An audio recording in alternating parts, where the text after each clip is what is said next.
And tonight, a coalition of groups who signed on to that statement, including Black Voters Matter, announced that they will be skipping President Biden's speech. And joining me now is LaTosha Brown, co-founder of Black Voters Matter. And LaTosha, my friend, this has been the subject of a lot of chit-chatter on Twitter.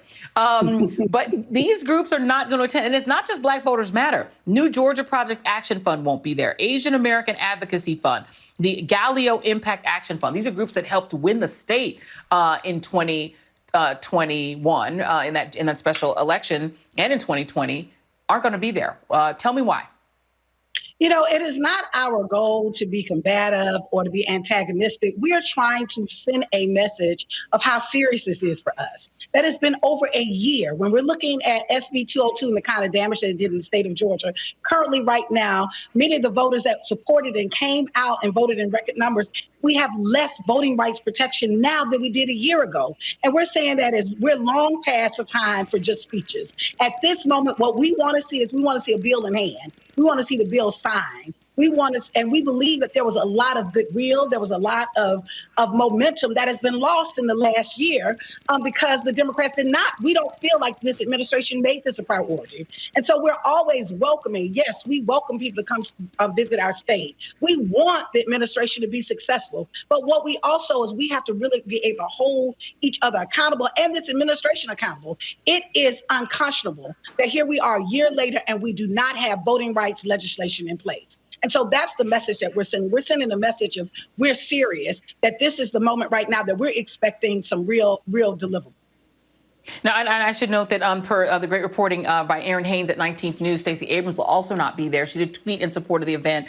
She said she had a conflict. Interesting that she will not be there either. And so when the president and the vice president come down, it doesn't appear that they have in place agreement by Manchin and Sinema to push through this legislation on the 17th. And so there is a lot of pushback saying, well, what are they going to come and say? Nsé Ufot, who you know very well, she got into a little bit with a lot of folks on social media who were like, well, what do you think the plan should be? And she's like, that's not my job. It's not my job to come up with the plan. And you want me to chew their food for them too? That's not it. You do the work. And so to answer that critique that people have is, you know, they're the executive branch. They can't make Manchin and Sinema do anything that they want them to do. How do you answer that? Well, you know, I think there's a couple of things. I think the president actually made a calculated mistake early on last year. I think at the end of the day, it was very clear that this was not a priority for him, that the way that he spoke about the infrastructure bill, he did not speak about the voting rights. You know, matter of fact, he said earlier on in one of his interviews, you know, that he would once the bill came to his desk, that he would be willing to sign it. I've been saying this consistently, that we needed an LBJ moment. We needed him to get behind it and say unequivocally, we're going to have voting rights in this country, and I am supporting that, and put the same kind of what I thought the fullness of his power of his office. He did not do that. And so as a result, here we find ourselves now. There are many that believe that the best use of time would be to be in the Senate, to be in D.C., and to actually rally the kind of support and the votes that we need. You know, I am hopeful that we're going to have voting rights legislation, but I think that this speaks to the frustration, you know, that people are feeling on the ground, and groups that actually did the hard work and continue to be working hard right now to actually just to listen to words. You know, we want real action. Just as every other American, you know, Americans vote for people not because they want speeches. What they want is they want results.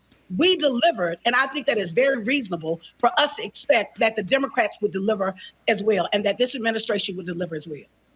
You know, and I point out, and those who watch the show know that our friend Joe Madison, who you and I both care a lot about, I text with him frequently because I'm worried about him. He is on, 60 some odd days of this hunger strike. We just had another group of clergy and people who are civil rights leaders join and do a hunger strike. Well, he's on day 64. There are 24 faith leaders who've also joined in doing it too. I mean, people are literally putting their lives on the line. What do you make of the fact that people's health risk, I mean, their lives are at risk, and this has not seemed to have moved Joe Manchin or Sinema at all? You know, I have so many comments that I can say around that. You know, I think part of it is I think that Manchin has been lying all the while. You know, I think that he has never had real intentions to support this. But I also believe that there's a tremendous amount of power that goes with the administration. And part of the reason why we've actually been calling the carpet the administration to the carpet on this is because we believe that the president does set the tone of the policy priorities. And so that we felt like, and we feel that he did not set the tone early on enough around that voting rights was a priority, yet we find ourselves here. What we are expecting that this administration will deliver, that we will have federal voting rights legislation that will support the Americans in this country, and that it will be a priority for this administration. This is a president that was in the Senate for 4 decades, Joy, right? If there's anyone that I would expect to know how to navigate and maneuver through the Senate, it would be him, right? And so I think there's a expectation that they will deliver on these voting rights. I think that is entirely reasonable, because you certainly cannot organize your way out of voter suppression and the reversal of elections, which is the other thing they've made possible in the state of Georgia. LaTosha Brown, thank you for doing all the work that you do, and really appreciate you being here tonight, my friend. Appreciate you. And up next, tonight's absolute worst, well, is one of our regulars. He just makes it too easy. And later, confronting vaccine hesitancy. Is there any way to change the minds of friends and family who still refuse to take the shot? We'll be right back.